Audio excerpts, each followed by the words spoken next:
시청자 여러분 안녕하십니까? 충북 시사토론창 남상미입니다. 농촌 인구 감소와 고령화로 농업 경영에 가장 큰 영향을 미치는 것이 바로 인력 문제인데요. 소멸 위기 지역은 외국인 근로자가 없으면 생산은 물론 마을의 존립마저 불가능하다고 합니다. 오늘 충북 시사토론창에서는 농촌 지역에서 필수가 된 외국인 계절 근로자 제도를 짚어보고 개선할 문제점에 대해 함께 논의해 보겠습니다. 토론에 참여해 주신 분들 소개해 드립니다. 이상정 충북도의회 정책복지위원장 나오셨습니다. 네, 안녕하세요. 박형백 전농 정책위원장 나오셨습니다. 안녕하세요. 전농 충북도연맹 정책위원장입니다. 김미옥 충북연구원 문화산업연구부 농업경제정책연구위원 나오셨습니다. 안녕하십니까? 박윤준 음성노동인권센터 상담실장 나오셨습니다. 네, 반갑습니다. 김미옥 박사님, 네. 외국인 계절 근로자에 대한 개념부터 좀 짚어주시죠. 네, 외국인 계절 근로자 개념은 농촌같이 그런 파종기나 수확기처럼 단기적 또 집중적으로 노동력을 요구하는 그런 시기에 외국에서 근로자를 합법적으로 고용할 수 있는 그런 제도입니다. 네, 그럼 그 계절에만 고용할 수 있는 건가요? 네, 작년까지는 5개월이었는데요. 올해부터는 8개월까지 가능합니다. 그렇군요. 네. 자, 그렇다면 충북 도내에 이 외국인 계절 근로자가 얼마나 됩니까? 올해 그 8월 25일 기준으로 해서 현재 2,125명이 들어왔습니다. 도내 11개 시군에 다 들어와 있고요. 거기서 일하는 농가들은 약 835 농가가 됩니다. 그래서 군으로 따지면 음성이 496명, 계산이 451명, 진천이 257명, 이제 그렇게 이렇게 쭉 돼 있고요. 시작은 2015년부터 계산해서 시작을 했고요. 쭉 매년 이렇게 숫자가 늘어났고, 그렇습니다. 그리고 대부분의 나라는 이제 동남아를 중심으로 해서 베트남, 필리핀, 캄보디아, 라오스 뭐 이제 이렇게 좀 되고 있습니다. 외국인 계절 근로자 제도를 도입하게 된 그 배경이 좀 궁금해집니다, 실장님. 네, 일반적으로 외국인이 이제 국내에서 일할 때는 일반 고용 허가제 제도를 통해서 들어오고 비자로는 E9을 받고 오는데요. 근데 이 경우에 입국 후 체류 기간이 이제 4년 10개월이고 1회에 한해서 재입국이 가능합니다. 지금은 뭐 숙련도에 따라서 10년 이상까지도 이제 머물 수 있게 제도가 되어 있는데, 근데 고용 허가제가 이제 체류 기간이 길다 보니까 농업의 인력 수요에 그때그때 이게 탄력적으로 대응하기 위해서 이른바 이제 성수기, 농번기에 집중해서 체류 자격을 인정해주는 계절 근로자 지원 제도를 이제 도입하게 됐고, 이제 2019년 말부터 본격적으로 도입을 했습니다. 다시 말해서 농촌 일손 문제를 좀 해결하기 위해서, 그리고 농업 특성에 맞게 대응하기 위해서 만든 제도다라고 생각하시면 될 것 같습니다. 네. 네. 외국인 계절 근로자 제도가 잘 운영되고 있다고 보십니까? 어떻게 평가하십니까? 현장에서 느끼는 걸로는 나쁘지 않다거든요. 그러니까 네. 100% 만족스럽다도 아니겠지만 그래도 나쁘지 않은 제도다라는 것인데, 농민들 입장에서는 그러니까 이게 고민이 되게 되는 거예요. 일용직처럼 이 사람들을 쓰기도 어렵고, 그렇다고 일용직 아닌 것처럼 쓰는 것도 어렵고, 실제 되게 고민이 되는 게 하루 8시간을 지키는 게 생각만큼 쉽지 않더라고요. 네.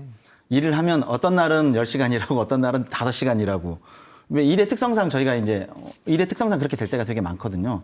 이제 그러다 보니까 이게 계속 탄력적으로 이렇게 해야 될까라는 고민? 근데 이제 농가들도 저만 그런 고민을 하는 줄 알았는데 많은 농가들이 실제 이런 고민을 하거든요. 이미 우리도 농가들도 교육을 받으면서 8시간을 지키는 것에 대한 고민을 받았기 때문에, 그리고 이제 또 하나가 휴식 시간. 일주일에 하루씩, 그러니까 최소한 한 달에 4일은 쉬어야 된다. 일주일에 하루씩은 쉬어야 된다라고 얘기를 하거든요. 근데 이제 일주일에 하루씩 쉬는 방식이 정해놓고 쉴 거냐, 아니면 비 오는 날 쉴 거냐, 이것들도 계속 얘기를 해야 되는데, 어려운 것 중에 하나는 이제 체감도 좋았는데 어려운 것 중에 하나는 의사소통이 안 되거든요.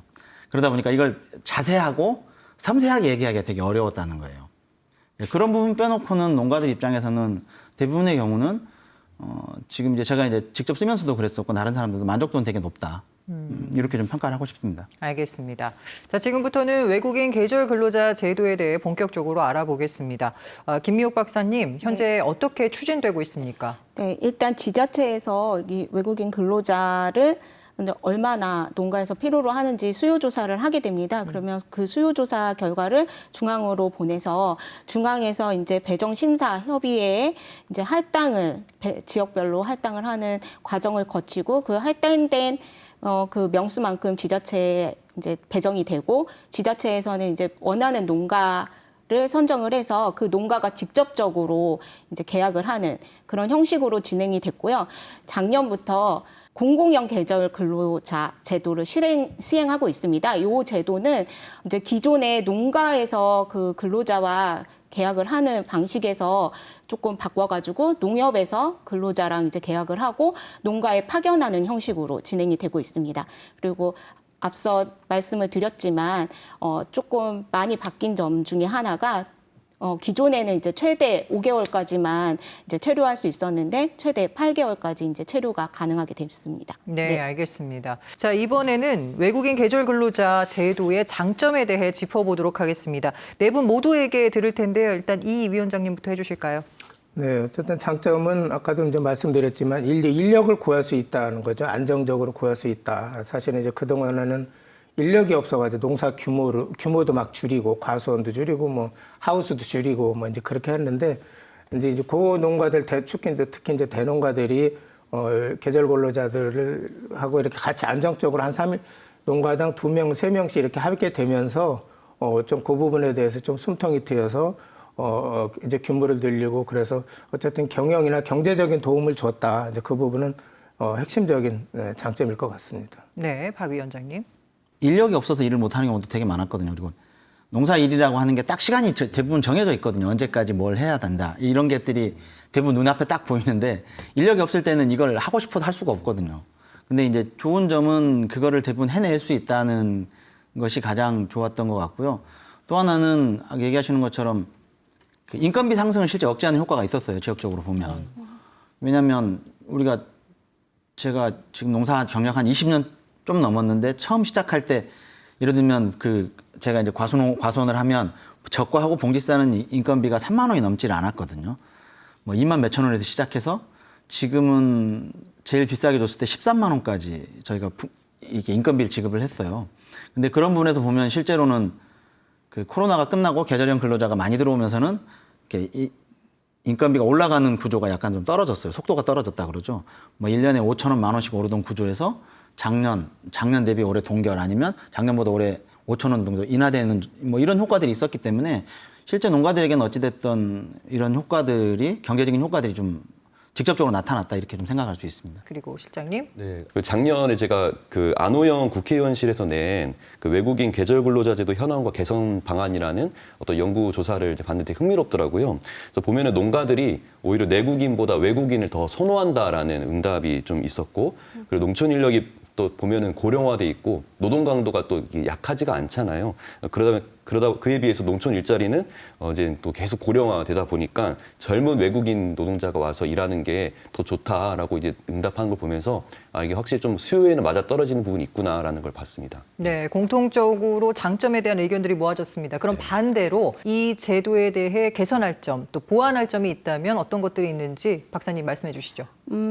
어느 정도 이제 규모가 있는 농가에서 이렇게 일정 규모를 가지고 지금 고용을 하는 형태이기 때문에 농가에서 또 그 고용된 분들에 대한 모든 숙식 이런 부분을 이제 책임을 지고 해결을 하고 이런 부분이 있어서 농가 부담이 좀 많은 상황입니다. 그리고 네. 아주 조금 규모가 작은 농가들은 이렇게 많은 일시가 소요되는 그런 작업을 요구하는 게 아니기 때문에 뭐 하루 이틀 뭐 기르면 3일 이렇게만 요구되는 경우가 있는데 이런 경우에는 이런 지금 현행하고 있는 제도를 좀 활용하기에는 부담스러운 부분이 있습니다. 그래서 이런 영세한 농가 그리고 농가의 부담까지 좀 줄여줄 수 있는 그런 방안이 필요하다라고 생각을 합니다. 네, 농가 입장에서는 어떤 개선할 점이 있을까요? 일단 시기에 대한 문제를 좀 지적하고 싶어요. 농가 입장에서 보면 실제 이제 100% 농가들하고 매칭을 하는 방식이면 처음부터 조금 좀 섬세하게 작업을 하면 실제로는 계절 근로자를 딱 한 시기에 받는 게 아니라 시기를 약간만 나눠도 실제 필요한 시기에 좀 더 근접해서 사람들을 자기가 필요한 개월수를 좀 맞출 수 있지 않을까. 어떤 사람들은 3개월 필요하고 어떤 분들은 8개월 필요하고 뭐 이런 것들이 되게 다양하거든요. 근데 지금은 딱 이게 그냥 그 자로 자르듯이 그냥 딱 재져 있기 때문에 농가 입장에서 좀 까다롭고 불편한 아니면 나 이만큼 애매한데 이것 때문에 쓰기 곤란한데 이럴 수 있거든요. 그래서 좀 그런 것에 대한 제도가 하나 좀 바뀌었으면 좋겠는 게 있고, 또 하나 좀 고민이 되는 것들은 아까 얘기하시는 것처럼 상시근로에 대한 부담이 있어요. 농가 입장에서는. 왜냐하면 똑같은 금액으로 일시불로 쓰면 짧은 시간 안에 내가 이렇게 많은 사람 한꺼번에 다 일을 끝낼 수가 있는데, 이 사람들이랑 같이 일을 함으로 해서 노동시간이 되게 길어지는 또 단점이 있거든요. 그러면 농가들 입장에 생각을 하면 실제로는 지금도 한 농가가 뭐 두 사람, 세 사람 쓰기가 어려우면 실제 두세 농가가 컨소시엄을 구성해서 이렇게 좀 고용해 쓸 수는 없을까? 뭐 이런 것들이 근데 제도적으로 지금은 안 되는 구조거든요. 그러니까 이렇게 좀 제도를 좀 바꿀 수 있으면, 시기와 고용에 대한 문제를 약간 좀 조금 더 탄력적으로 열릴 수 있으면 좀 더 낫지 않을까, 지금보다는. 네, 이 위원장님. 현장에서 좀 이렇게 농가들 의견을 들어보면 이제 제일 답답한 게 일을 같이 하는데 이렇게 일하는 게 별로 마음에 안 드는 이제 그런 부분들을 좀 얘기들 많이 하시고, 우리 위원장님은 얘기 안 하시는데 이제 그런 부분들이 좀 있고, 그래서 그것은 이제 본국에서 좀 그래도 농사일을 하다 온 사람하고 전혀 농사와 관계없는 사람하고는 좀 다르잖아요. 그래서 이제 그런 부분들에 대한 어려움이나 개선점이 있을 것 같고, 제일 중요한 부분들은 좀 그 일하는 범위나 이런 부분들을 좀 아까 넓힌다고 말씀하셨는데, 그러니까 이제 농협에서도 여러 가지 사업을 하면서 농협에서 뭐를 키워가지고 농가들한테 이제 공급하고, 또 농가들이 수확한 뭐 과일이나 뭐 이런 걸 가져오는데, 거기도 농협도 어쨌든 다 농사 일이지만 그 일할 사람이 없어가지고 못 하고 있는데, 이제 계절 근로자는 이제 지금 안 되는 구조거든요. 그래서 네. 그래서 이제 농협에서 이제 그런 어려움, 농협에서 할 수 있으면 좋겠다, 이제 그런 부분들이고, 제일 문제점이라고 보면은 어쨌든 뭐 그동안에 이렇게 쭉 들어왔다가 그냥 이제 무단 이탈하는 이제 그 계절 근로자들의 문제가 좀 그 심각한 문제인 것 같고, 그 부분은 좀 뭐 뒤에서 좀 자세히 얘기할 수 있을 것 같습니다. 네, 여러 가지 보완점 들어보셨는데 실장님 어떻게 보십니까?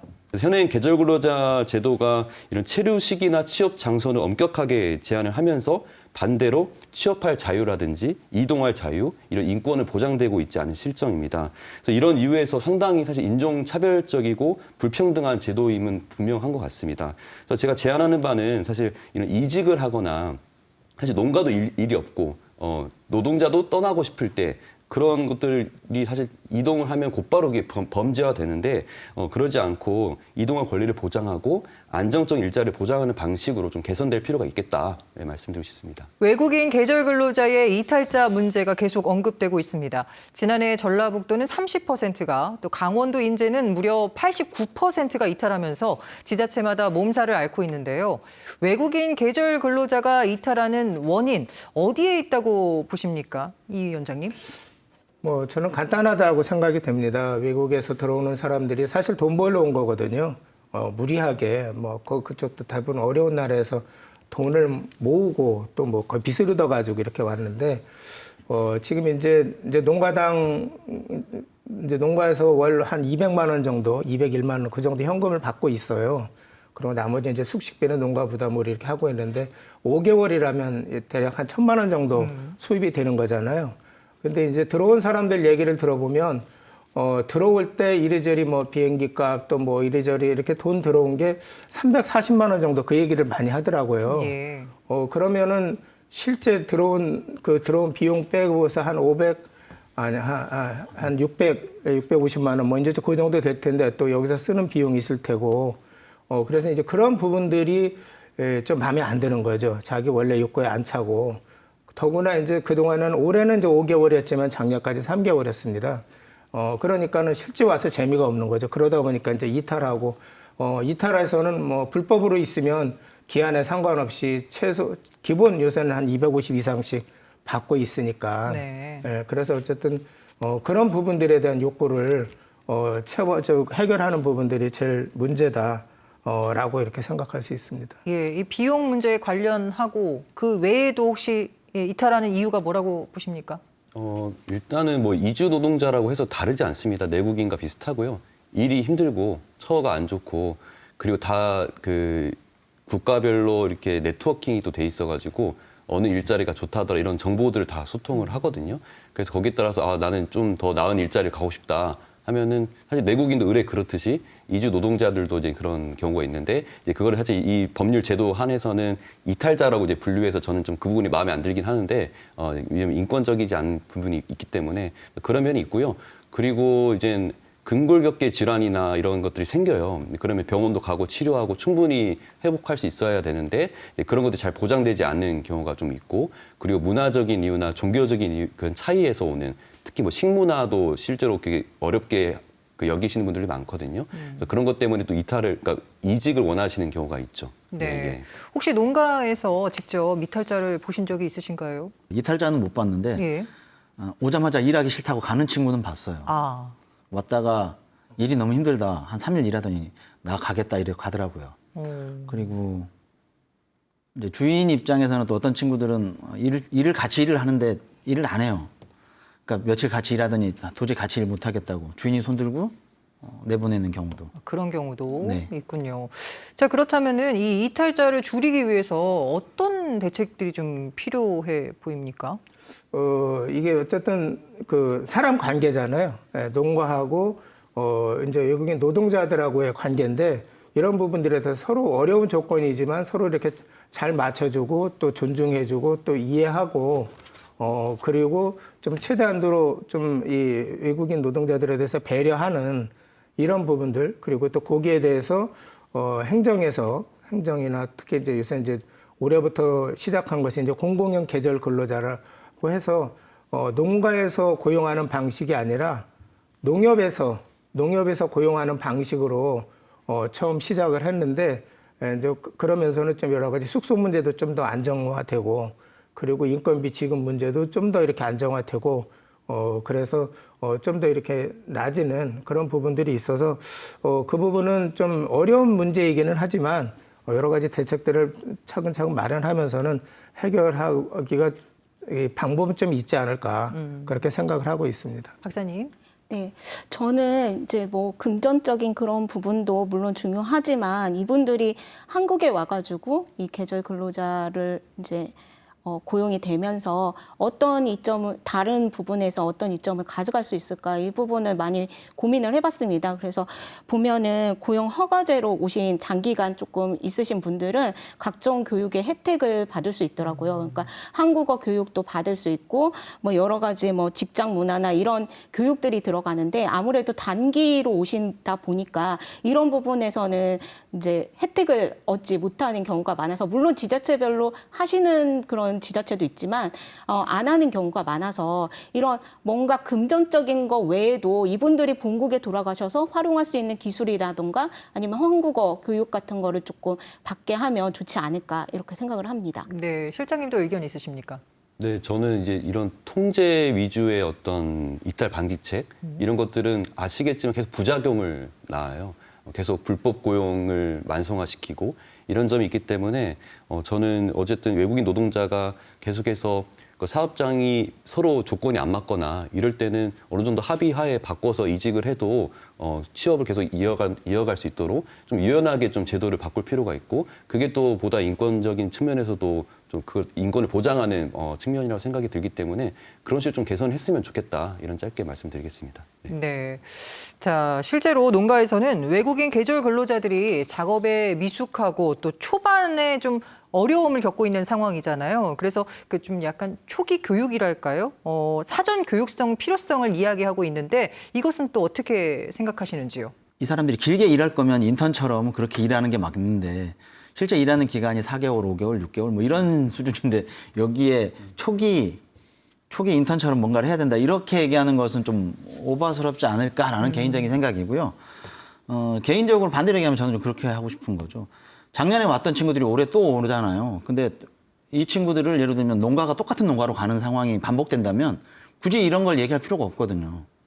그렇기 때문에 실제로는 그 어디를 가도 경력직에 대한 우대처럼 실제 반대로 얘기하면 좀 적당한 인센티브를 부여하는 방식으로 실제 농가들의 매칭을 이뤄내면 제가 생각할 때는 되려 이런 얘기들은 좀 줄어들지 않을까.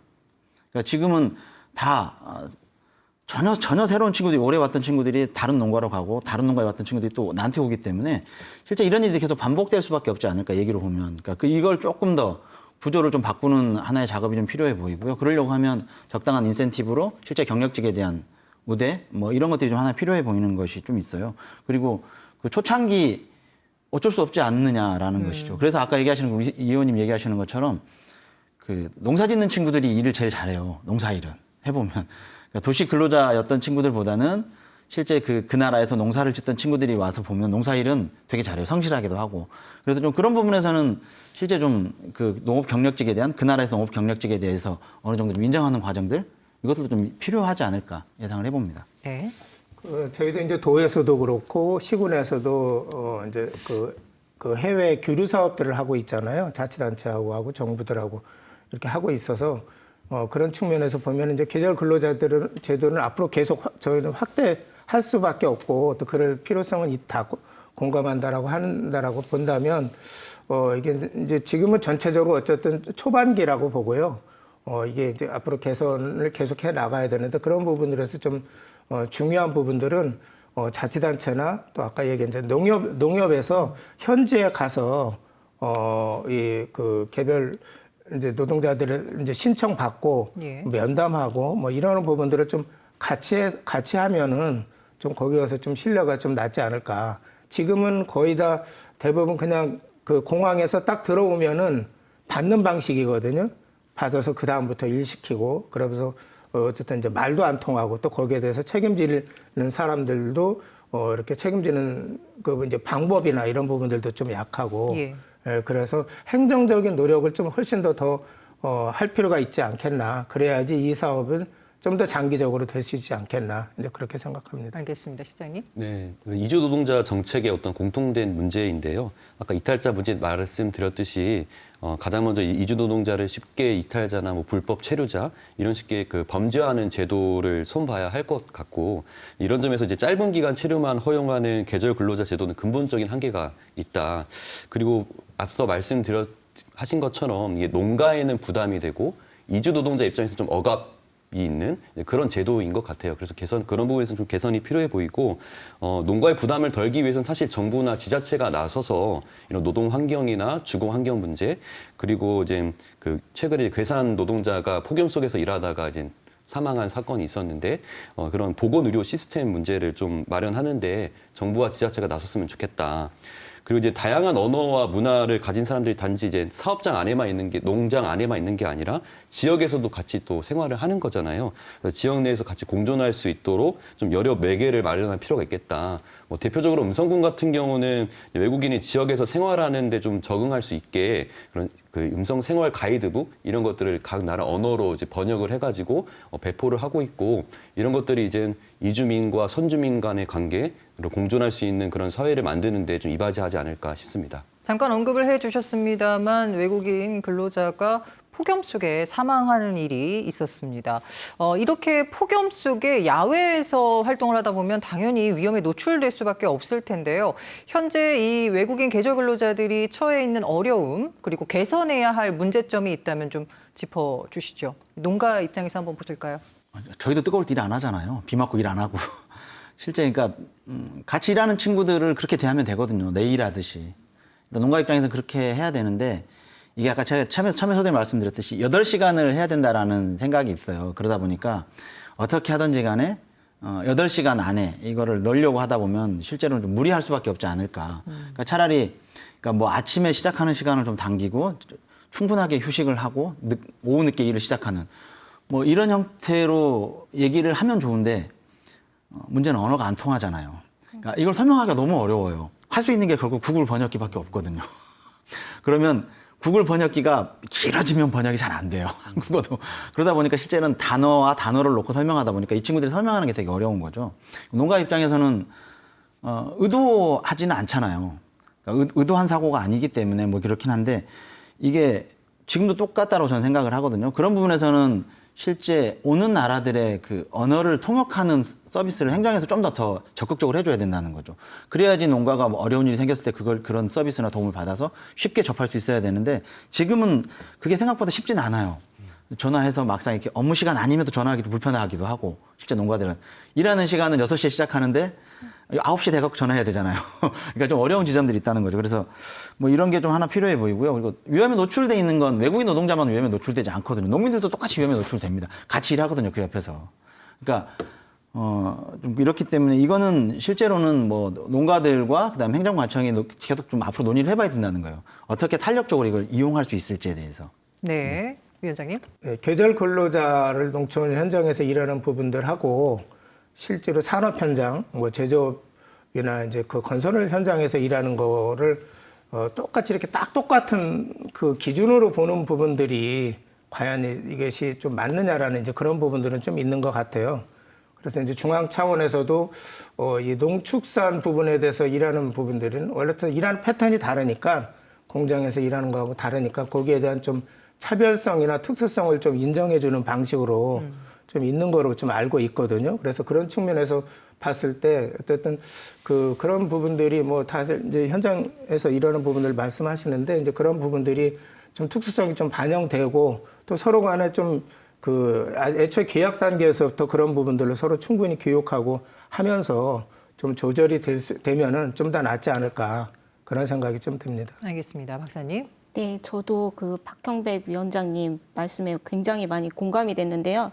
그러니까 안전사고 같은 경우에는 의사소통이 굉장히 중요합니다. 그분들한테 한국어를 교육을 조금 더 그런 필요한 단어만이라도 좀 교육을 시킬 것인가, 아니면 말씀하신 대로 조금 번역을 할 수 있는 체계를 좀 갖출 것인가, 이 부분이 굉장히 중요한 문제라고 생각을 합니다. 네, 실장님은요?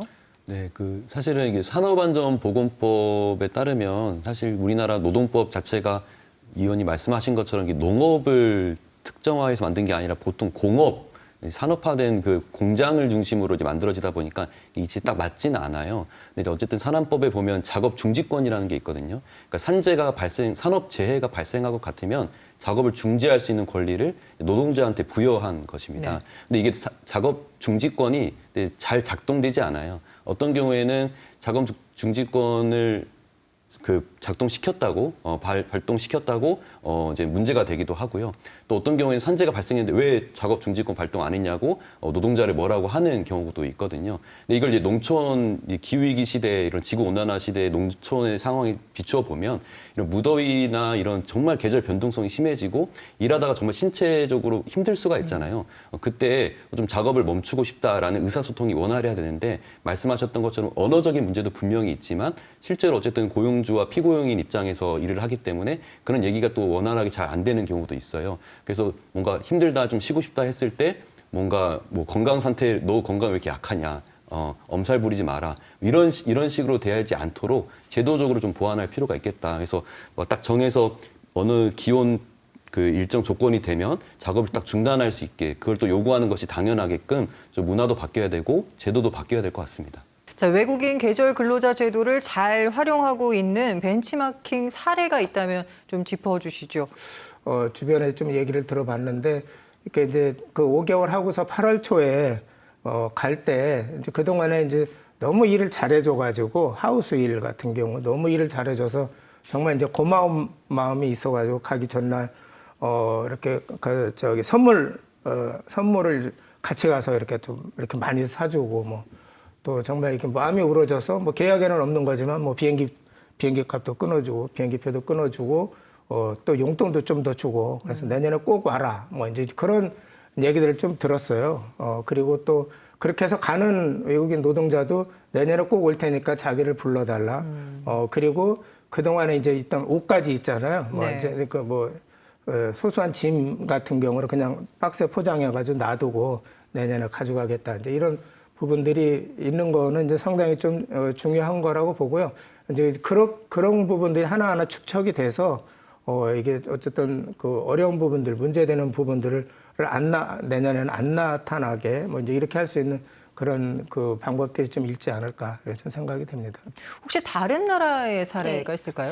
농촌 인력 부족 문제는 우리나라뿐만이 아니라 모든 선진국에서 다 갖고 있는 문제입니다. 그래서 다른 해외 이제 그런 선진국에서도 이런 외국인 근로자를 활용하는 그런 것들이 굉장히 많습니다. 그래서 저는 제도적으로 좀 사례를 말씀을 드리면 뉴질랜드에서는 지금 기존에 저희가 갖고 있는 그런 뭔가 단기간 좀 활용을 할 수 있는데 좀 계약 기간을 좀 길게 가져야 되는 그런 문제점을 보완하기 위해서 아까 말씀하신 바와 같이 한 농가가 아닌 이제 2농가 이상의 그런 계약 고용 관계를 유지할 수 있도록 해주는 제도가 있습니다. 그래서 우리나라에서도 이걸 좀 차용을 하면 그런 노동조합이나 좀 당목반 단위로다가 조금 고용할 수 있는 형태로 활용을 할 수도 있을 것 같습니다.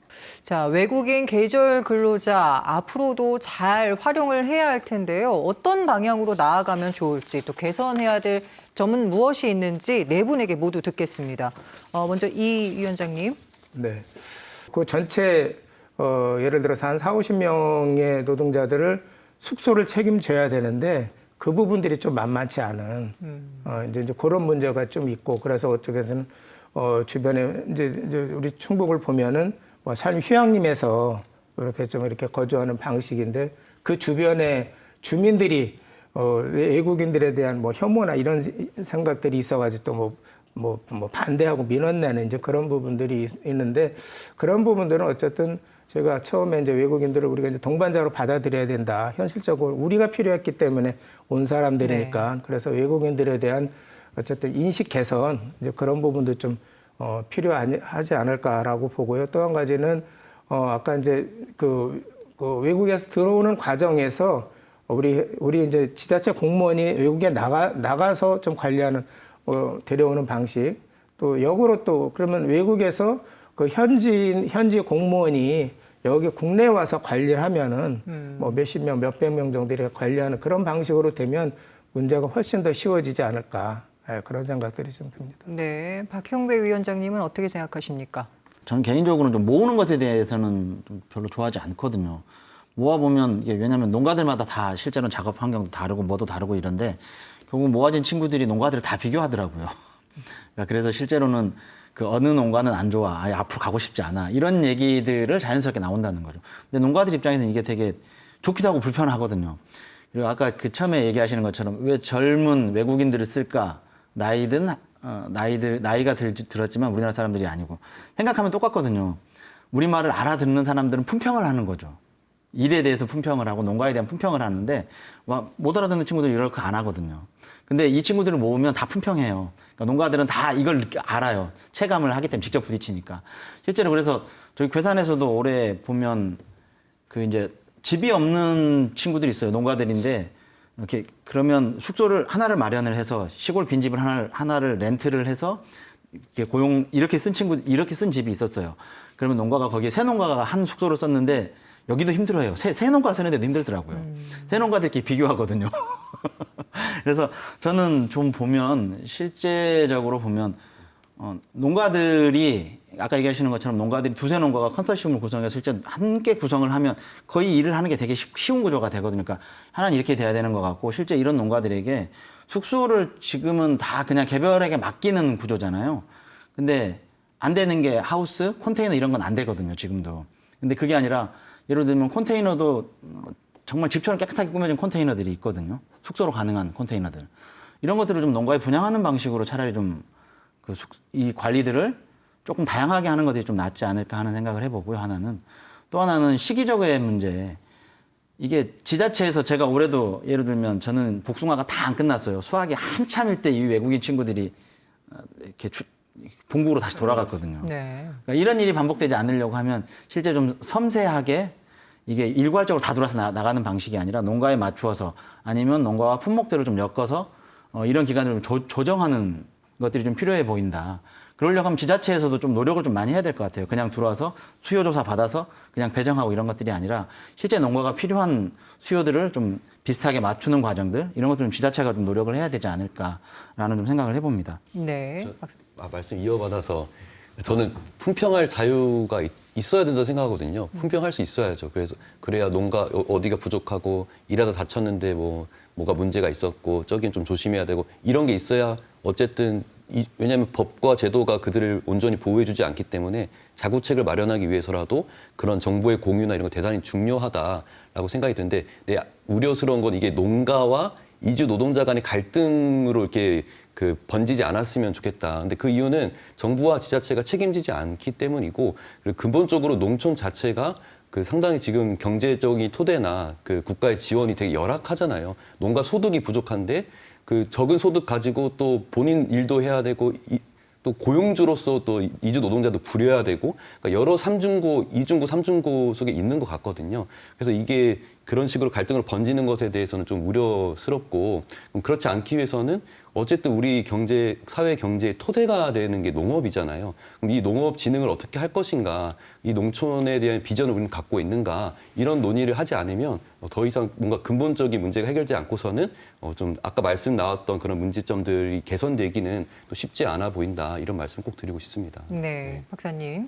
네, 저도 뭐 이상정 정책위원장님처럼 이런 공공 계절 근로 사업을 조금 확대해야 된다고 생각합니다. 저는 이게 이제 영세한 농가들을 위해서 이제 물론 이제 탄탄한 좀 기반이 있으신 분들은 이제 그 기존에 했던 대로 하시면 되지만 좀 너무 영세한 농가들은 이 제도를 활용하기 부담스러운 부분이 있기 때문에 이런 농가들을 위해서라도 조금 더 확대되어야 된다고 생각하고 조금 이탈하거나 이런 좀 외국인 분들한테 집중하는 게 아니라 정말 와갖고 일을 잘해주고 좀 모범적인 그런 외국인들한테는 어떤 혜택을 줄 수 있을까를 조금 고민해 볼 필요가 있을 것 같습니다. 아까 말씀하신 것처럼 내 농가와 되게 잘 맞고 일을 잘했던 그런 외국인 분들은 같이 또 이제 매칭을 해갖고 잘 이제 운영이 될 수 있게 하고 그 외에도 여러 가지 이제 뭐 꼭 금전적인 건 아니더라도 혜택을 주고 기술력이 높은 농가들은 그만큼 또 대우를 해줘야 된다고 생각을 합니다. 네, 의견 잘 들었습니다. 자, 외국인 계절 근로자가 농촌의 일손 부족을 좀 해소하는 데 큰 역할을 해주고 있는 것은 맞습니다만 사실 근본적인 해결책은 아닙니다. 하지만 농촌에서는 계속해서 인구가 줄고 있죠. 좀 장기적으로 어떠한 대책들이 좀 필요해 보입니까? 제가 좀 먼저 말씀을 드려도 될까요? 우리나라 이 사회의 식량을 책임지고 있는 곳이 농촌입니다. 그리고 재생에너지 문제라든지 이런 생태계, 생태성 측면에서도 대안으로서 가치를 가지고 있는 공간이 농촌이라는 공간이고 공동체라고 생각을 합니다. 그래서 이런 농업의 공공성과 사회적 가치를 사실 중요하게 여기는 유럽연합이나 이런 국가들은 엄청난 예산을 사실은 농업에 투자를 하고 있고 그 기반을 다지고 있습니다. 근데 반면에 우리나라 같은 경우는 계속 잘 아시겠지만 소외되고 뒷전으로 밀리기 일쑤죠. 그리고 지금 이미 농촌 공간은 다국적 다인종 커뮤니티로 바뀌고 있습니다. 앞으로도 이제 그렇게 될 것인데요. 그런 것들을 뭔가 거부하거나 혐오하는 것이 아니라 어떻게 하면 같은 거주민으로서 단순히 산업 인력 중에 한 명이 아니라 같은 인간으로서 거주민으로서 뭔가 가치를 누리고 같이 문화를 향유하는 이런 공동체로서 농촌을 좀 대안적인 비전을 제시했으면 좋겠다. 농촌에 대한 대안적인 비전이 필요하다. 이런 말씀을 드리고 싶습니다. 네, 네네. 이 위원장님 어떻게 들으셨습니까? 전체적으로 정책의 초기 단계라고 저는 봐집니다. 앞으로 계속 이제 경험이 늘어나면서 세부적인 개선들이나 이런 부분들이 들 텐데 그래서 어쨌든 그 세밀한 행정 그런 부분들이 필요한 것 같고요. 거기에 대한 그 방법들을 만들어내고 그리고 또 적절한 인센티브 또 예를 들어서 서로 간에 잘못됐을 때 뭐 농가도 그렇고 외국인 노동자도 그렇고 적절한 페널티 뭐 이제 그런 부분들을 유연하게 활용할 수 있지 않겠느냐라는 이제 그런 측면하고 그래서 그런 부분들을 좀 안정적으로 관리하는 부분들을 개별 농가가 아니라 농협이 그 자치단체가 하는 부분들을 좀 확대해 가야 되지 않겠느냐 그런 생각들이 좀 듭니다. 네, 박 위원장님께서는 이 농촌의 고령화와 또 일손 부족 문제 장기적으로 어떻게 해결해 된다고 보십니까? 실제 이제 괴산의 인구가 줄어드는 거를 보면 괴산의 인구가 줄어드는 거하고 괴산의 농가 수가 줄어드는 것이 거의 일치하거든요, 현상적으로는. 그러니까 새로운 농가가 유입되지 않고 사망이나 이농을 하면 실제 이 인구가 괴산에 줄어든 인구랑 거의 비슷하더라고요. 그런 걸로 생각을 해보면 지금 이게 20년, 30년 동안 계속해서 이런 구조가 유지돼 왔잖아요. 그러니까 새롭게 어느 구조가 딱 만들어지지 않으면 실제 이 문제가 해결되는 것을 기대하는 것은 쉽지 않을 거다. 속도를 늦출 수는 있을 거라 생각을 하는 거죠. 외국인 계절 근로자들이 속도를 늦출 수는 있을 거다. 근데 이제 이 외국인 계절 근로자들도 똑같은데 그러니까 정책의 목표는 핵심으로 보면 결국은 농가 소득을 안정시키는 것의 핵심이 반대로 얘기하면 이런 거거든요. 국민 전체적인 입장에서 보면 농산물 값을 올리지 않는 농산물 값이 전혀 올라가지 않는 구조하고 동일하다는 거죠.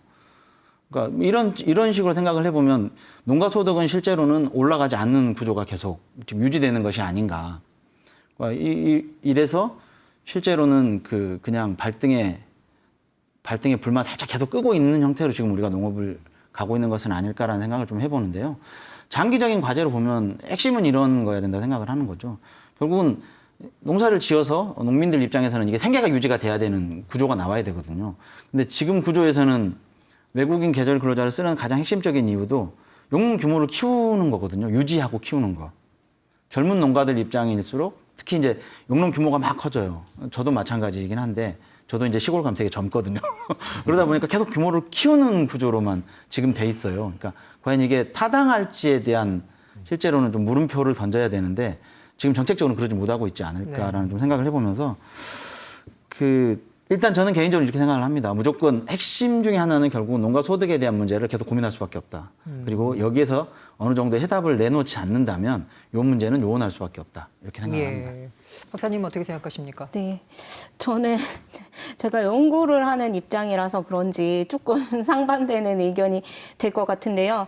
영농 규모는 앞으로 커져야 된다. 왜냐하면 이게 영농 규모가 클수록 이제 자본력이 들어갔을 때 효율성이 증가하기 때문입니다. 그래서 각종 좀 인간의 노동력을 대체할 수 있는 것들이 이제 농업 환경에 들어가야 되는데 이런 자본력이 조금 부족한 농가에서 이런 기술력을 받아들인다는 게 쉽지 않습니다. 그래서 조금 이제 앞으로 규모는 더 커질 거라고 예상을 하고요.